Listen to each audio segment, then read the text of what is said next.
오늘도 우리 본 말씀에서 상을 얻도록 다름질하라, 6번째 말씀 드리도록 하겠습니다. 그의 말이 하나도 땅에 떨어지지 않게 하시니, 제목으로 오늘도 하나님 주시는 은혜를 받도록 하겠습니다. 우리가 이제 어제 설 명절을 보냈습니다. 제가 오늘 아침에 이렇게 기사를 하나 봤습니다. 이 설 명절에 대한 기사가 하나 실렸는데 제가 보면서 굉장히 공감을 했습니다. 어떤 분이 이런 인터뷰를 하셨더라고요. 설이 많이 바뀌었다는 거예요. 여러분들, 우리 정말 명절이 많이 이렇게 문화가 바뀌지 않았습니까? 근데 이분이 무엇을 말했냐면 이 말씀을 하시더라고요. 음식이 먹을 사람이 없다는 거예요. 먹을 사람이. 음식을 잔뜩 준비를 했는데 먹을 사람이 없더라는 거예요. 왜냐면 우리가 코로나를 겪으면서 이게 명절이 많이 안 가지 않았습니까? 또 오늘날에는 우리가 많이 먹어서 문제지 못 먹어서 문제진 않지 않습니까? 그래서 명절이라 음식을 잔뜩 해놨는데 먹을 사람이 없어서 많이 남았다는 거예요. 그렇습니다. 저도 정말 수십 년간 이렇게 명절 음식을 준비하고 이번 명절에 제가 부침개도 부치고 했는데 먹을 사람이 없더라고요. 많이 남더라고요. 그렇구나, 사람이 없구나. 이제는 또 하나는 정말 저도 이게 굉장히 피부에 와닿는데, 세뱃돈을 받을 사람이 없다라는 거예요. 세뱃돈을. 저희도 이번에 이제 다 모였을 거 아닙니까? 근데 모였는데 세뱃돈을 받을 사람이 없어. 왜냐면 학생이 없는 거예요. 제일 막내가 올해 고등학교 1학년입니다. 없어. 다 어른이 되었고 돈을 벌고 성인이 돼버렸어. 세뱃돈을 받을 사람이 없습니다. 사실은 저희 조카라든지 사촌이 30대 40대인데 얘네들이 결혼해서 자식을 낳았으면 이제 다 꼬마고 애기고 할 텐데 없습니다. 저희 집에도 이 아기가 없어진 지가 벌써 10년 이상이 되어버렸습니다. 없어. 세뱃돈을 받을 사람이 없더라고요. 그렇구나. 이렇게 해서 우리가 알게 모르게 자녀를 낳지 않고 한다는 게 피부에 와닿는 그런 세상을 살고 있구나. 그렇습니다. 여러분들, 세상이 많이 변했습니다. 그리고 요즘 젊은 사람들은 고향에 대한 개념이 이렇게 많지 않습니다. 굳이 명절에 이렇게 시골에 내려가야 됐다는 생각이 없어. 젊은 사람들은 이게 정말 황금의 연휴지 않습니까? 한 3박 4일 노는데 해외여행을 갑니다. 그래서 인천공항에는 엄청나게 많은 사람들이 몰려 있다라는 거예요. 옛날에 감히 상상이나 했습니까? 제가 중고등학교 다닐 때 그때 뉴스 보면 항상 하는 얘기가 서울에서 대전까지 몇 시간, 서울에서 부산까지 몇 시간. 여러분들 지금 우리 아이들은 모르겠지만 그때 고속도로가 얼마나 막혔냐면 이게 휴게소도 들어가지도 못해. 화장실 줄이 많아. 그래가지고 그냥 그 봉고차 안에 이런 자동차 안에다가 브루스타 같은 거 갖고 다니면서 길거리에서 그냥 밥 해 먹고 다녔습니다. 왜냐면 서울에서 부산까지가 17시간 걸렸어. 그게 다 사라지지 않았습니까? 물론 그때가 좋았던 건 아니었지만 많이 변했구나. 여러분들, 세상이 정말 많이 변했습니다. 그런데 여러분, 세상만 변한 줄 아십니까? 그렇지 않습니다. 교회도 많이 변했습니다. 교회 문화도 많이 변했습니다. 중요한 건 뭔지 아십니까? 이 변화에 여러분들이 잘 대처할 수 있어야 한다는 겁니다. 우리가 세상이 변하고 교회 문화도 바뀌었으면 빨리빨리 그 변하는 데 대처해야 되지 않겠습니까? 그렇지 않으면 뒤처집니다. 그래서 저는 늘 그걸 생각합니다. 하나님, 우리가 물론 과거도 중요합니다. 현재도 중요합니다. 근데 다가올 세상을 우리가 지금 미리 선점하고 준비하지 않으면 우리가 뒤처지지 않겠습니까? 그래서 우리가 뒤처지지 않도록 이 사회에서, 이 변화된 세상 속에서 우리 교회가 앞서 나갈 수 있는 교회가 되달라 늘 그 기도를 하고 있습니다. 왜냐하면 그렇지 않으면 이 변화된 세상에 우리가 전혀 따라가지 못합니다. 그러니까 마을 학교 같은 것도 왜 굳이 하냐면 그렇게 하지 않으면 아이들이 교회에 오지 않습니다. 아이들이 믿음이 좋아서 성령의 불을 받으려고 교회 나오는지 아십니까? 그렇지 않습니다. 그러니까 교회를 안 나오는 거예요. 그러니까 너희들 차라리 교회에서 놀으라는 거예요. 우리가 교회에다 너희들이 놀 수 있는 거, 너희들이 좋아하는 거, 너희들이 원하는 걸 해줄 테니까 일단 교회에서 놀으라는 거예요. 놀다 보면은 예배도 드리고 또 말씀도 듣고, 그래서 은혜를 받아서 예수를 믿으라는 거예요. 그렇지 않으면 전혀 아이들하고 접촉점이 없어져 버립니다. 그래서 우리가 좀 그런 세상을 살아가고 있어. 예전에는요, 애들이 많았습니다. 골목에도 애들이 딱지치기 하고 구슬치기 하고 술래잡기 하고 고무줄 놀이하고. 여러분들, 요즘 골목에서 고무줄 놀이 하는 거 봤습니까? 없습니다. 요즘 아이들 고무줄 놀이 하지도 않겠지만 애들이 없어. 놀이터에도 애들이 없습니다. 그러니까 이런 세상에는 우리가 어떻게 해야 되는가를 잘 준비하셔야 됩니다. 아무튼 우리 교회도 마지막 날 잘 준비해서 우리가 예수를 믿는 목적이 뭐라고 했습니까? 우리가 이렇게 교회 나와서 예배를 드리고 하는 가장 큰 목적이 뭐라고 했습니까? 천국 가는 거라고 하지 않았습니까? 하나님께서 우리에게 성경 주신 것도 결국은 하나님의 나라를 우리에게 알려주려고 한 거라고 하지 않았습니까? 그러니까 여러분들, 우리는 다 이제 본향이 있습니다.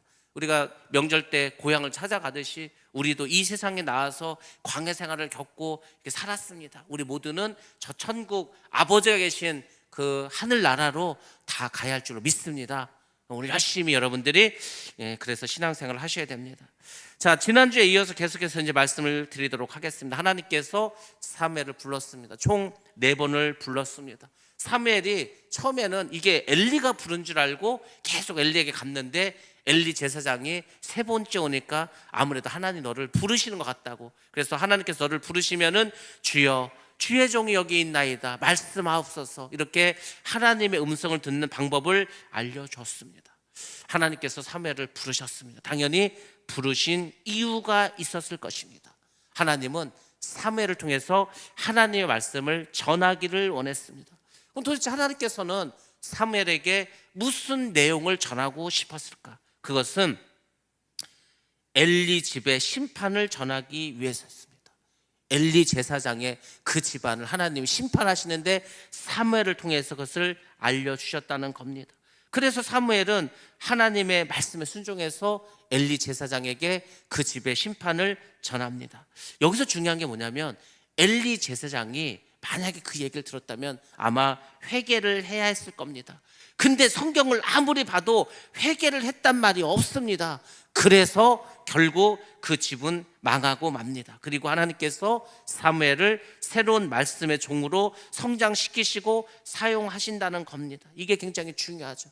여러분들이 오늘 말씀을 통해서 하나님께서는 어떻게 말씀을 전하시는가, 또 하나님의 말씀을 전하는 그 종은 어떻게 쓰임받는가, 이것에 대해서 여러분들이 말씀을 잘 들으시고 배우시기 바랍니다. 자, 먼저 우리가 말씀 한번 보도록 하겠습니다. 사무엘상 3장 11절에서 12절 말씀 보겠습니다. 시작. 여호와께서 사무엘에게 이르시되 보라, 내가 이스라엘 중에 한 일을 행하리니 그것을 듣는 자마다 2귀가 울리리라. 내가 엘리의 집에 대하여 말한 것을 처음부터 끝까지 그날에 그에게 다 이루리라. 아멘. 하나님께서 이스라엘 중에 한 가지 일을 하시겠다는 겁니다. 근데 그것은 뭐냐면은 듣는 자가 귀가 울릴 정도로 무서운 일이라고 합니다. 여러분, 우리가 어떤 얘기를 들으면은 어떻게 됩니까? 너무 충격적이라서 귀가 멍멍해집니다. 듣는 사람이 귀가 멍멍해질 정도로 아주 무서운 말씀을 하나님께서 전하겠다는 겁니다. 하나님은 이 사무엘을 통해서 엘리 집을 심판하시겠다고 예언을 하시고 결국은 다 이루십니다. 어떻게 이루셨습니까?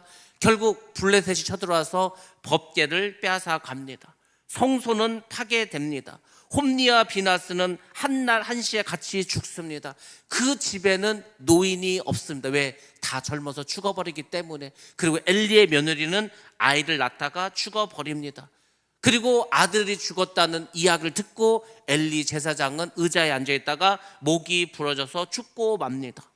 근데 하나님께서 그것을 그렇게 다 이루셨다는 게 중요합니다. 야, 하나님께서 어떻게 그렇게까지 철저하게 심판하셨을까? 그리고 그렇게 무서운 말을 들었는데 왜 엘리 제사장은 회개를 하지 않았을까? 사실 하나님께서 엘리 집을 심판하시겠다는 것은 반복해서 말씀을 해 주셨습니다. 하나님께서 왜 똑같은 말을 반복해서 하실까? 여러분들이 하나님의 입장에서 하나님의 마음을 아셔야 됩니다. 하나님은 엘리 집을 심판하고 싶지 않았다는 거예요. 그러니까 야, 내가 너 한번 얘기해, 너 이렇게 하면 큰일 나, 빨리 회개해라 얘기를 합니다. 안 들어, 또 얘기를 합니다. 회개하라니까, 회개 안 하면 심판 받는다니까. 근데도 듣지 않는다는 겁니다. 여러분들, 하나님은 불신자에 대해서도 똑같은 마음을 가지고 계십니다. 어쨌거나 지금 기회가 있지 않습니까? 지금 여러분들, 우리가 복음을 전해야 될 기회고, 믿지 않는 사람들은 예수를 믿을 정말 마지막 기회입니다. 이 기회를 놓치면은 다음 기회가 없어. 여러분들이 복음을 전할 때 이런 심정으로 전하시기 바랍니다. 내가 이 사람을 언제 또 만날지 몰라. 이 사람이 또 언제 전도를 받을지 몰라. 정말 이 사람의 인생에서 정말 이 복음을 들을 수 있는 기회는 마지막이다. 내가 이 사람에게 하나님을 전할 수 있는 기회도 마지막이다. 그 심정으로 한번 전해보시기 바랍니다. 대충 그냥 막 전도지 주고 막 이게 아니라 정말 그런 마음으로 한번 전해보시기 바랍니다. 하나님이 지금 그 심정이거든요. 하나님이 사인을 보내지 않습니까? 하나님의 사인 중에서 가장 분명하고 확실한 게 뭔지 아십니까? 자연재해입니다. 자연재해. 그 요한계시록에서 나오는 인해재앙, 나팔재앙, 대접재앙이 뭐라 했습니까? 결국은 이 자연재해입니다. 민물의 3분의 1이, 바다의 3분의 1이, 또 이 대지의 땅의 3분의 1이 저주받는다고 뭐 하지 않습니까? 그만큼 자연재해가 심하다는 거. 지금 자연재해가 이루 말할 수 없습니다. 이번 그 설 명절이 우리에게 보여준 게 뭐냐면, 사과하고 배가 하도 비싸서, 저는요 솔직히 사과가 한 상자에 4만 원 5만 원 할 때도 뭐 이렇게 비싸지 했습니다. 이번에 사과가 9만 원대였습니다. 딸기 조만한 팩 하나가 3만 원이야. 고추 몇 개가 5천 원입니다. 어떻게 사 먹어 이거를? 그렇죠? 근데 요한계시록 보면은 이게 이제 나중에 자연재해가 심해져도 농사 자체가 안 돼. 이 물가가요 엄청나게 올라갑니다. 좀 살인적인 물가지 않습니까? 근데 그걸 살아가야 돼. 지금 우리가 지금 다 보여주고 있어. 하나님은 이미 너무나 많은 걸 보여주셨어. 저는 그래서 그 생각을 합니다. 진짜 믿지 않는 사람들, 지금이 정말 기회다. 지금이 은혜 받을 때다. 지금이 구원의 때다. 하나님께서 계속해서 반복해서 알려주는 겁니다. 지금 자연재해 너희들 이렇게 심해지는 거 보고도 모르냐? 지금 세상이 이렇게 변하는데도 모르냐? 믿지 않는 자들은 계속해서 하나님께서 지금 사인을 보내고 있는 거고, 믿는 우리에게도 마찬가지입니다. 너희들 지금 아직도 이렇게 그냥 이런 신앙생활 이런 식으로 하면 안 돼. 정말 천국에 가려면 마음을 새롭게 해야 돼. 성령 충만함을 받아야 돼. 이런 식으로 너희가 천국에 들어가 살 수 없다. 하나님은 계속 우리로 하여금 돌이키기를 원하고 계십니다. 그러니까 지금 마찬가지, 하나님께서는 엘리 제사장에게 사무엘을 통해서 너희 집안 이렇게 하면 망해, 지금 경고하고 있지 않습니까? 여러분들, 그러면 잘 보시기 바랍니다. 왜 하나님께서 그들을 심판하려고 합니까? 뭔가 지금 잘못하고 있지 않습니까? 그 잘못이 13절과 14절에 나와 있습니다. 자, 한번 보겠습니다. 사무엘상 3장 14절, 13절 14절입니다. 시작. 내가 그의 집을 영원토록 심판하겠다고 그에게 말한 것은 그가 아는 죄악 때문이니, 이는 그가 자기의 아들들이 저주를 자청하되 금하지 아니하였음이니라. 그러므로 내가 엘리의 집에 대하여 맹세하기를, 엘리 집은 죄악을 제물로나 예물로나 영원히 속죄함을 받지 못하리라 하였노라 하셨더라. 아멘. 엘리는 아들들이 지금 저주를 자초하고 있습니다. 근데 그것을 금하고 있지 않다는 거 아닙니까? 이 아들들이 직업이 제사장이라니까요. 제사장인데 예배를 멸시하고 있습니다. 하나님께 드리는 헌금을 도둑질하고 있습니다. 성전에서 여종들을 지금 음란하게 범하고 있습니다. 여호와 하나님을 멸시하고 있습니다.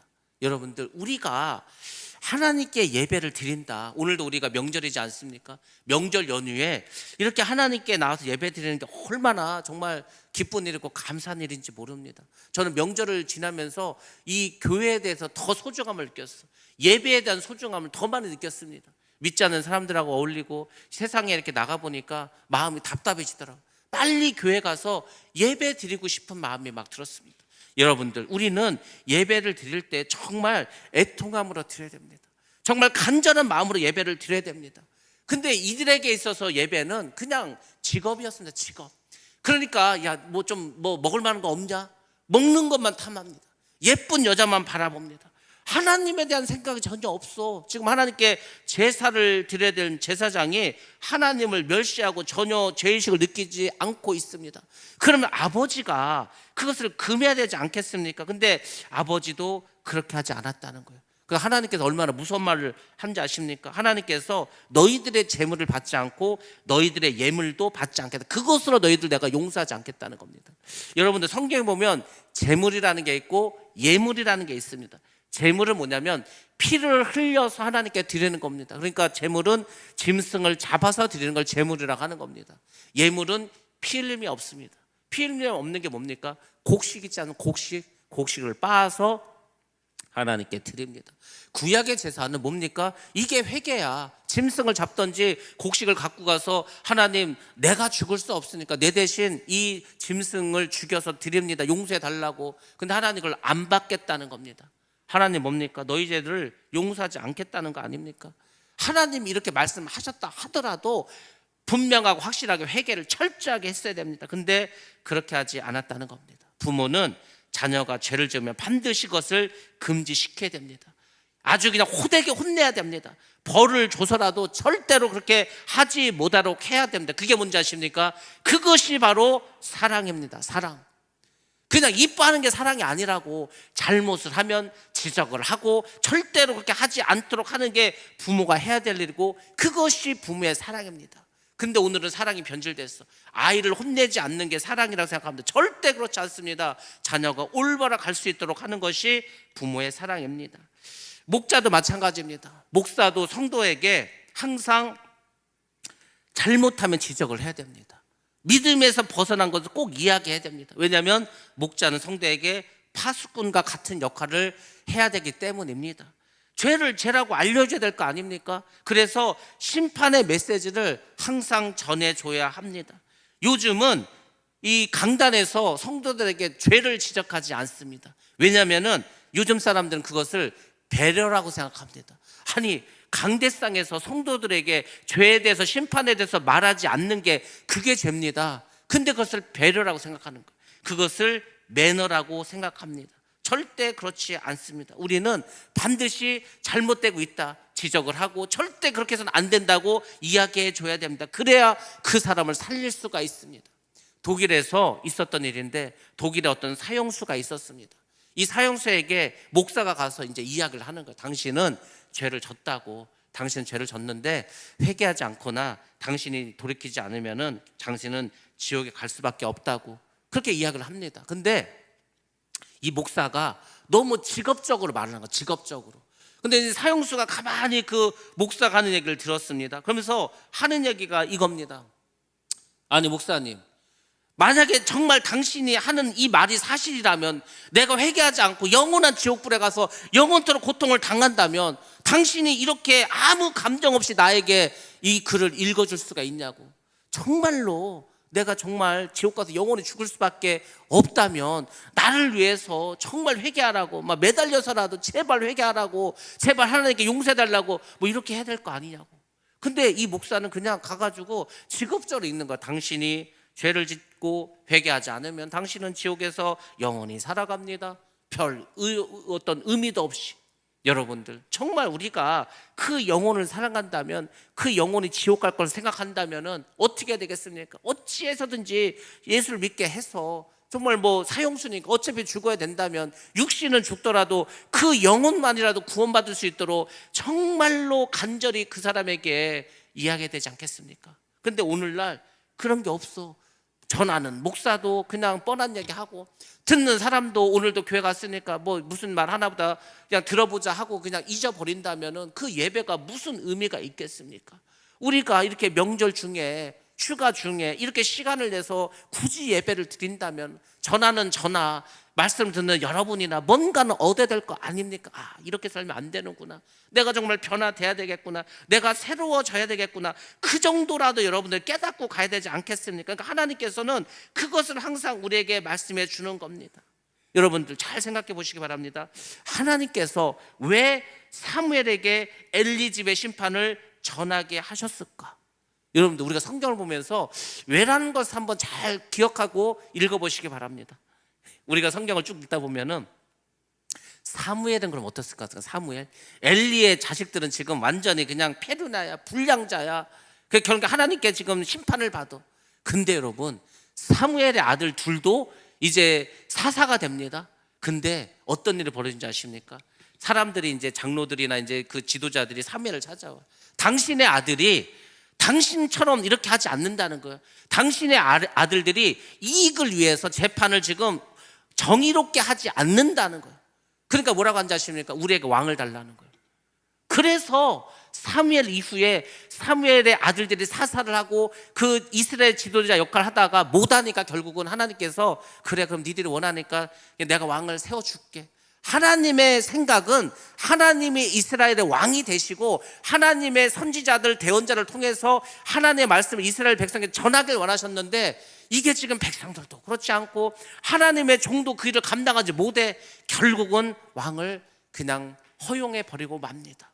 그러니까 사무엘은 이 어릴 때부터 이 경험을 한 거야. 야, 내가 지금 엘리 제사장들의 아들들이 죄를 져서 이 망한다는 심판의 메시지를 전하는데, 사무엘이 가만히 보니까 자기 아들들도 지금 멸망당하게 생겼어. 사무엘은 얼마나 회개를 하면서 기도를 했겠습니까?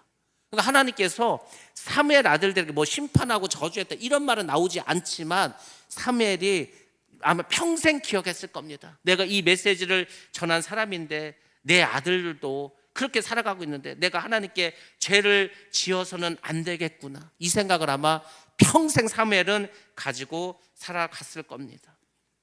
아무튼 하나님께서 이 멸망의 메시지를 사무엘 통해서 전합니다. 하나님께서 밤에 사무엘을 불렀습니다. 그리고 말씀을 주시지 않았습니까? 그리고 아침에 사무엘이 이제 엘리 제사장에 갑니다. 근데 성경에 보면은 아침까지 이 사무엘 아마 굉장히 깊이 고민한 것 같아. 왜냐면 지금 새벽에 하나님이 불렀어. 하나님의 말씀을 들었는데 이거 지금 귀가 멍멍해. 하나님 정말 이렇게 하실 겁니까? 그리고 이거를 지금 전하라는 거예요. 그러니까 이걸 전하려고 하니까 어린 사무엘의 입장에서는 너무 힘들어. 이게 내가 지금 정말 전해야 되는가? 얼마나 아침까지 고민을 했겠습니까? 그렇게 고민하다가 여호와의 집의 문을 엽니다. 우리가 지금 수요일에 성막을 배우고 있지 않습니까? 그 당시에는 성막이 이 텐트 하나였지만 이제 어느 정도 안정되고 했을 때는 그 성막 주변에 여러 부속 건물을 졌습니다. 쉽게 말해서 사택을 져놔서 사택을. 그러니까 엘리가 살고 있는 집이 있었습니다. 그 문을 열고 들어가는 거예요. 근데 엘리에게 말하기가 너무 두렵습니다. 왜? 엘리 제사장이 이 얘기를 들으면 얼마나 괴로워할까, 그 생각을 했죠. 그렇지만 여러분, 하나님의 사람이라도 잘못하면 분명히 그 회개 메시지를 들어야 됩니다. 그리고 누군가는 그 메시지를 전해야 되는 거예요. 이게 쉬운 것 같죠? 절대 그렇지 않습니다. 나단 선지자가 있습니다. 나단 선지자가 하나님께서 너 지금 다윗 왕한테 가갖고 지금 그 경고 메시지 전하라는 거예요. 이거 지금 나단 선지자는요, 다윗 왕한테 가가지고 다윗 왕의 잘못을 직언했다가 잘못하면 죽을 수도 있습니다. 그렇지 않습니까? 왕의 그 치부를 다 드러내 버렸는데 당신의 죄를 졌다고, 당신이 지금 살인자요 간음자요 막 하는데 나단이 그 지금 잘못하면 죽을 수도 있지 않습니까? 근데 하나님의 종은 그렇게 해야 되는 거예요. 내가 정말 전하기 힘든 일이야. 내가 이런 말을 어떻게 하지? 해도 해야 될 때가 있습니다. 제가 목사가 되니까 그럴 때가 있더라고. 하나님 이런 말을 제가 어떻게 하죠? 이거 지금 이런 말을 하기가 참 힘든데요. 힘들어도 하라는 거예요.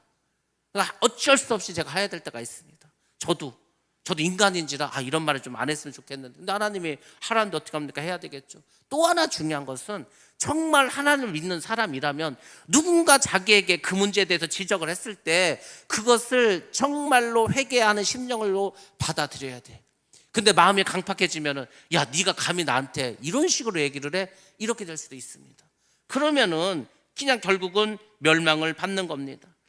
그래서 하나님의 종은 자신의 생각보다 하나님의 말씀을 먼저 들어야 됩니다. 그게 올바른 종의 자세입니다. 왜냐하면 하나님의 종은 하나님을 기쁘시게 해야 되기 때문입니다.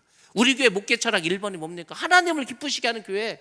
뭐 다른 거 없습니다. 우리가 왜 예수를 믿고 왜 신앙생활을 왜 교회를 나옵니까? 하나님을 기쁘시게 하기 위해서입니다. 하나님을 기쁘시게 할 때 성도들이 복을 받고 성도들이 이 땅에서 행복한 삶을 누리게 됩니다.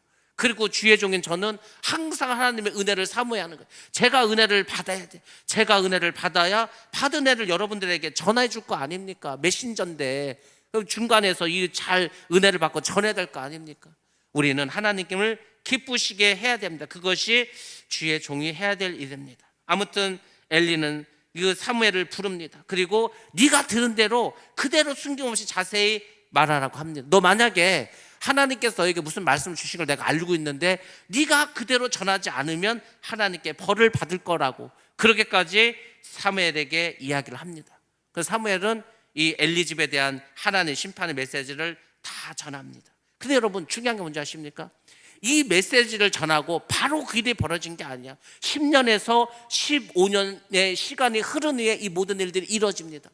그럼 그 사이에 회개할 시간이 얼마나 많이 있습니까? 근데 답답하게도 이 지금 엘리가 어떻게 하는지 아십니까?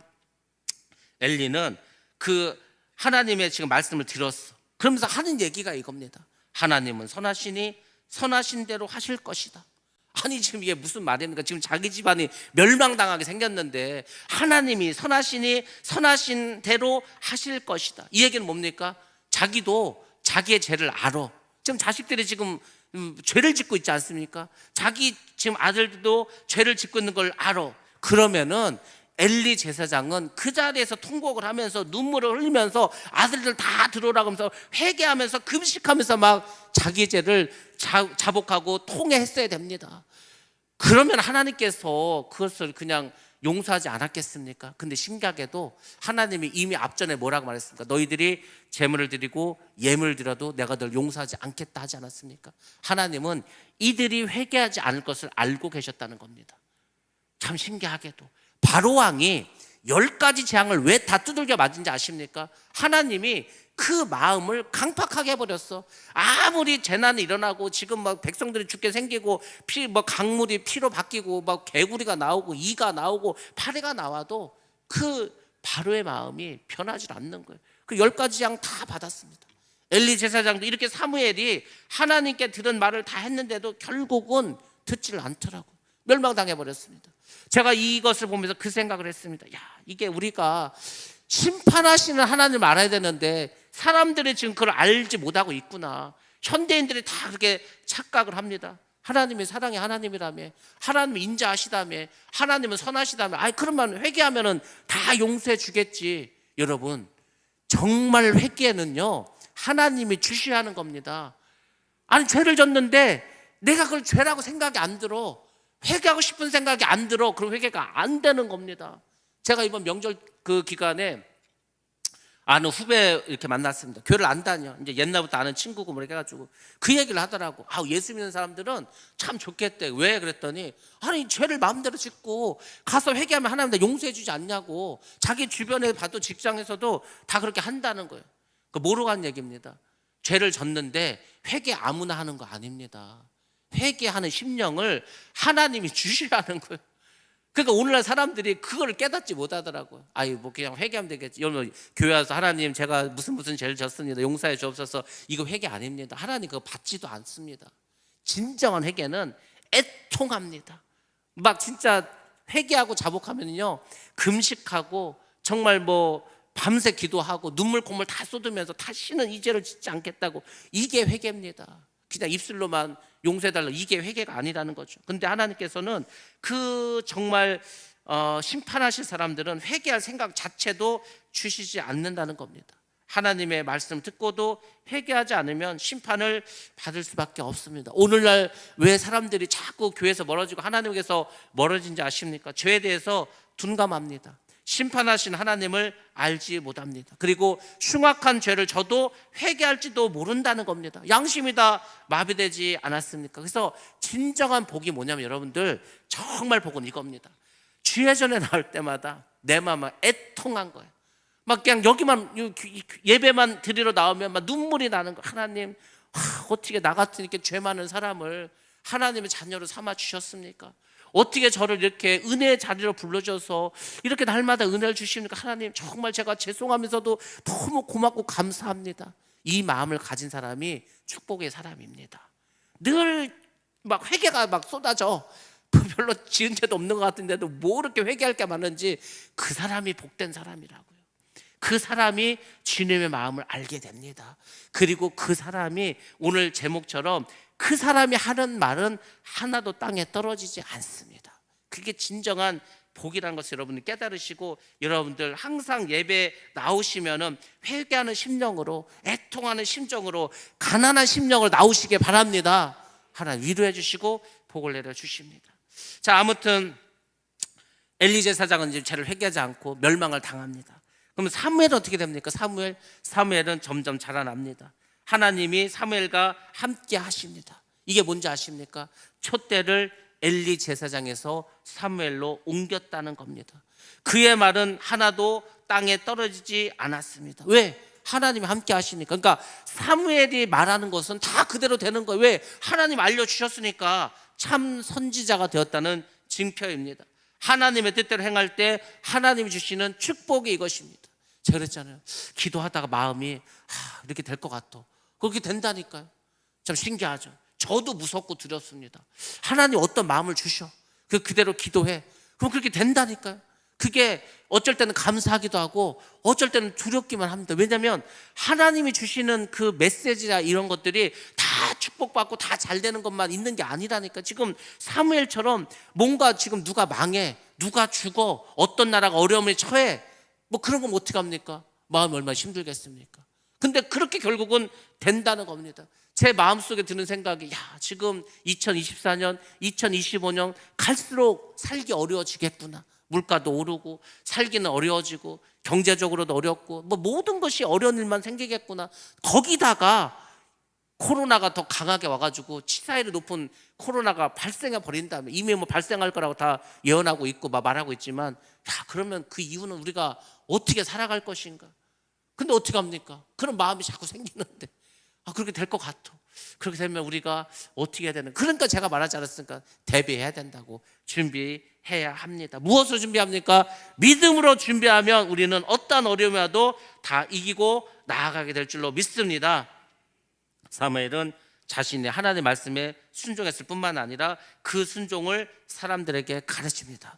그래서 사무엘은 어떻게 된지 아십니까? 이스라엘의 제일 북쪽 단에서부터 이스라엘의 가장 남쪽 부엘세발까지 이 하나님의 말씀을 전하게 되고, 하나님은 사무엘에게 나타나셔서 하나님의 영광을 드러나게 하고 사무엘이 말한 대로 다 그렇게 이루어지게 하십니다. 하나님은 사무엘에게 말씀으로 나타나시고 하나님은 그 말씀을 통해서 사무엘에게 하고자 하시는 것을 다 드러내시고 그렇게 이루어 주셨습니다. 그래서 여러분들 기억하시기 바랍니다. 사무엘이 그렇게 될 수 있었던 그 이유, 우리가 지금 사무엘상을 하면서 다 배우지 않았습니까? 엄마 한나가 그렇게 기도를 하고 하나님께 서원을 하고 서원한 대로 또 이루고, 그래서 젖을 떼자마자 하나님께 사무엘을 드리고, 사무엘은 그 성소에서 자라면서 부모를 찾지 않고 그 말씀 가운데 살아가고, 사무엘이 결국은 하나님의 종이 되고 하나님이 원하는 사람이 되지 않았습니까? 사무엘이 하나님 주신 말씀을 전하는 사람이 되었습니다. 사람들은 이제 사무엘의 말을 잘 듣게 되고 그를 하나님의 선지자로, 대언자로 인정하게 됩니다. 오늘 우리가 이 사무엘을 통해서 어떻게 사람은 하나님의 종이 될 수 있는지를 배울 수가 있습니다. 하나님 도대체 어떻게 사람을 사용하실까? 이것은 꼭 주의 종에게만 해당되는 게 아니고 여러분도 마찬가지입니다. 여러분들도 말씀을 전하지 않습니까? 여러분들도 세상에 나가서 복음을 전하지 않습니까? 여러분들도 다 마찬가지라는 겁니다. 어떻게 해서 하나님은 사람을 사용하고 종이 될 수 있게 해주시는가? 첫 번째로는 하나님의 말씀을 받아야 된다는 겁니다. 지금은 사무엘이 살았던 이 당시에는 성경이 없었습니다. 성경이 딱 정립이 되지 못했던 그 시절입니다. 그래서 어떻게 했냐면 하나님께서 주의 종을 부르십니다. 그리고 그 종을 통해서 하나님이 하고자 하시는 말씀을 전하게 합니다. 그러니까 이 당시에는 하나님의 말씀을 받는 것이 중요했습니다. 여러분 지금 하나님의 말씀 어떻게 받습니까? 지금 받고 있지 않습니까? 지금 하나님의 말씀을 설교를 통해서 듣고 있지 않습니까? 여러분 성경이 있지 않습니까? 성경의 말씀을 읽으면서 여러분이 하나님의 말씀을 지금 받고 있지 않습니까? 그러니까 여러분들이 성경을 읽으실 때마다, 또 교회 나와서 이 설교를 들을 때마다, 아니면 유튜브를 통해서 여러 주의 종을 통해서 설교를 들을 때마다 나에게 주시는 말씀이 무엇인가를 받아야 됩니다. 아니 안 그러면 여러분들 직접 기도해서 하나님께 받아야 되는데 그 쉽지 않습니다. 그러니까 여러분들이 어쨌거나 성경을 보시면서 말씀을 들으면서 이 말씀은 내가 꼭 기억해야 되는구나, 그 말씀을 받으셔야 됩니다. 두 번째로는 하나님의 말씀에 순종해야 됩니다. 말씀을 받기만 하면 뭐합니까? 순종하지 않으면 아무 일도 벌어지지 않습니다. 순종하지 못하도록 합니다. 그 예수님께서 그 길가에 떨어진 그 씨앗 얘기 하지 않습니까? 그 길가에도 떨어지고 새가 와서 먹기도 하고, 또 조금 자랐는데 어떻게 됩니까? 그 무슨 가시덤불도 있고 돌에 떨어져 가지고 뿌리도 내리지 못하고 옥토는 얼마 되지 않습니다. 하나님의 말씀 뿌려지는 겁니다. 뿌려지는 거죠. 여러분에게 계속 말씀이 뿌려지고 있습니다. 근데 여러분들의 말씀이 그게 내 심령에 들어와서 옥토 같은 마음이면 열매를 맺게 될 것입니다. 근데 사단이 와서, 이 새가 와서 먹었다는 게 사단이 그 말씀을 빼앗아갔다고 하지 않습니까? 듣자마자 교회 문을 나가면 다 잊어버려. 오늘 무슨 말씀 들었지 생각도 안 나. 그건 무슨 열매를 맺겠습니까? 말씀의 씨앗이 내 심령 속에 꽂혀야 됩니다. 그렇지 않으면 아무 소용이 없어. 말씀은 들으셨으면, 받으셨으면 순종해야 됩니다. 근데 순종이 절대 쉽지 않습니다. 그래서 여러분들이 어떻게 되는지 아십니까? 싸우셔야 됩니다. 투쟁을 해야 됩니다. 몸부림을 쳐야 됩니다. 그래야 그 말씀에 순종할 수 있게 됩니다. 그리고 여러분들이 세상에 빛과 소금이 되어서 많은 사람들에게 영향력을 끼치는 사람이 될 수 있는 겁니다. 여러분의 말씀에 순종할 때 하나님께서 그런 사람이 되도록 만들어 주실 줄로 믿습니다. 세 번째로는 하나님의 말씀을 부지런히 가르쳐야 됩니다.